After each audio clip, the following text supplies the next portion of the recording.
Welcome back. Time to talk politics. Joining me now, Grant Tennille. He is the chairman of the Democratic Party of Arkansas, on the far end over here. In the middle, ironically, Bill Vickery, GOP strategist with Capital Advisors Group. Thank you both for being here. Yeah.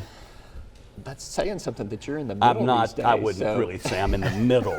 I mean, yes, I'm here, but yeah. All right, we're going to focus a lot on national politics and international politics. Why wouldn't we? I know. So I'm going to read you three headlines from Friday morning's Arkansas Democrat Gazette. Israel attacks Iran's nuclear program sites. Trump says he will set new tariff rates. The appeals court halts the return of troops to states' control in California. What, is the world burning down, Bill Vickery? A few things going on. Is that what you're implying? A few things going on. Listen. This is not necessarily surprising in the sense that the volatility out there, we have been fighting, whether we agreed to it or not. We've been in Ukraine, clearly in Gaza, tensions with China, and that's really the core of the tariff argument. It deals with China. That's become a battleground, a trade war with China that we're fighting. So all of these fronts. What is the most troubling, though, is Iran and in that particular situation, because that engulfs all of the Arabian Peninsula. And make no mistake about it, look, the Saudis hate the Iranians. The Jordanians hate the Iranians. There's a coalition of people the in the Iraqis hate the Iranians. Iraqis hate the Iranians. Yeah.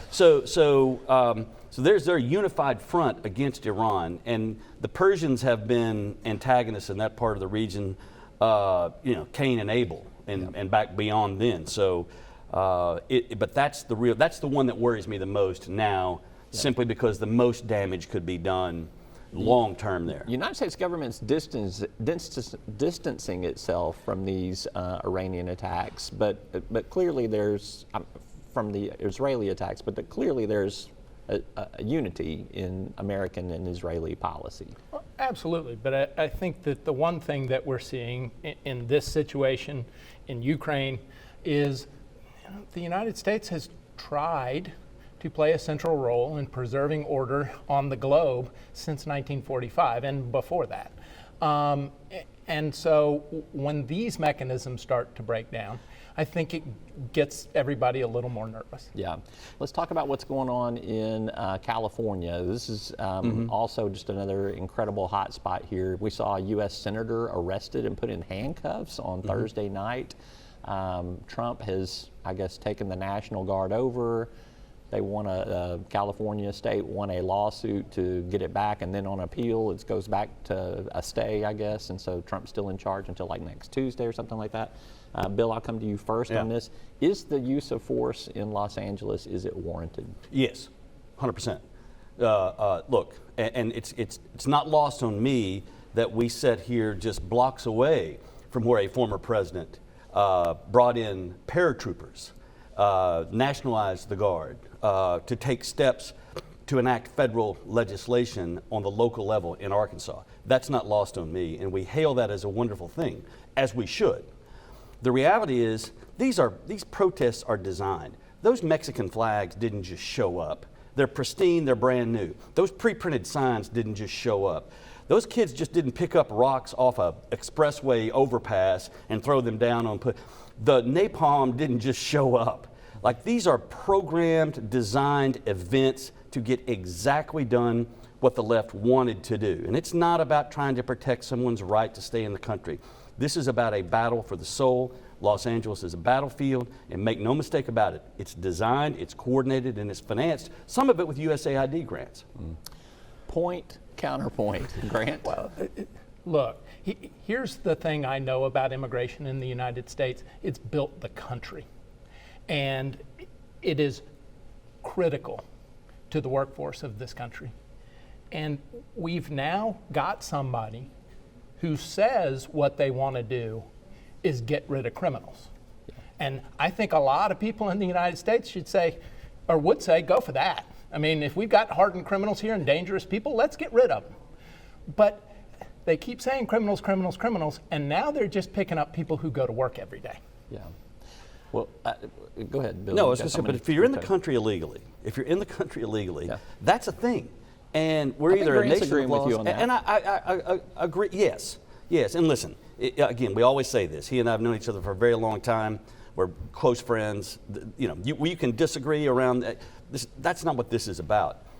My concern is that you have organizations that they're not interested in any of that. The people who hauled the rocks to that overpass, they're not interested in immigration reform or protecting people's rights to stay in the country. They're not interested in that. The people that brought the flaming material, they're not interested in that. But here's my question: did the governor of California and the mayor of Los Angeles could they have dealt with this situation without Trump intervening in this? Because I don't think that enough time passed for them to even have a chance, to be honest with you. And certainly without deploying federal troops, deploying the Marines to a city. Yeah. Well, they clearly demonstrated they can't. I mean, you got a mayor in Los Angeles who was in South America while her city burned. I mean, these are not serious people. And the political damage that this is doing to Newsom on a national level, you can tell he's flailing away. He's trying to thread the needle politically when he should be leading. And this is a guy that was scared off by a PTA mom up in Pacific Palisades, faked a phone call to the White House so he could get in his car and take off. So these are not serious leaders to deal with serious times. These are soft people who are made for soft times, and we are not in soft times. Look, I spent some time yesterday after Governor Newsom's tweet looking at all of the categories in which Arkansas is way behind California in terms of taking care of people, keeping your economy rolling, all of the kinds of things that we count on the government to do. He's running the fourth largest economy in the world and doing a pretty good job of it. All right. Let's move on to another thing I want to talk about. This weekend we have celebrated Flag Day. I think there was a military parade for the president. He wanted to do this. We're talking about saving money here at the federal level, yet we're spending somewhere between about $50 and $120 million. I've seen varying price tags on this for this birthday parade. It seems wasteful to me. Is there a justification for it, Grant? No. And that number doesn't count what might happen to the roads when all of these very heavy machines he's worried roll about across. Infrastructure, Bill. Yeah. How about that? Yeah. Is this justified? I like this a justified expense? my lefty friends become budget hawks all of a sudden when we have You a know me, parade my brother. honoring. I have been the budget hawk my whole life. Present company excluded. You're right, present company excluded. But suddenly they're worried about $50 million. National Democrats in D.C. are worried about $50 million when they were doling that stuff away over at USAID and other places inside the Department of Ed during the Autopin administration. So I find it a little. He never misses a chance to get a dig in on you. So. No, that's not on him. Well, he's No, the that's Democratic not- representative well, here, so yeah, it is. Listen, he does a good job. I mean, he doesn't need any help, okay? He's a smart guy. Let's talk about tariffs that we mentioned is another one of those headlines there. The president's tariff policy, to me, and I talked to a lot of business leaders, has been unpredictable, I think is the word I'm going to use, which is not something that people in business particularly like. Grant, you have an economic development background as well.